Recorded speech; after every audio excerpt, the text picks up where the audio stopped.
কিন্তু শুনে রাখুন বন্ধুরা, টিএমসির যে সমস্ত বন্ধুরা আপনারা এই অপচেষ্টা করছেন, আপনারা হয়তো মানুষকে আটকাতে পারছেন, কিন্তু মানুষের অন্তরকে, মানুষের মনকে আপনারা কেড়ে নিতে পারছেন না।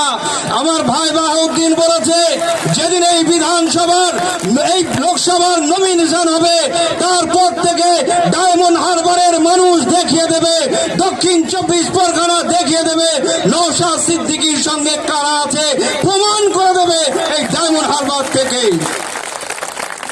অনেক কথা বলছে, নওশাদ সিদ্দিকী নিয়ে মাথা ব্যথার কারণ হয়ে দাঁড়িয়েছে। তারা ভয় পেয়েছে, দিদিমণি ভয় পেয়েছে। তিনি বারবার চেষ্টা করেছিলেন নওশাদ সিদ্দিকীকে কিনে নেবেন, কিন্তু নওশাদ সিদ্দিকী যে ধাতু দিয়ে তৈরি, অন্য কোনো মাটি দিয়ে তৈরি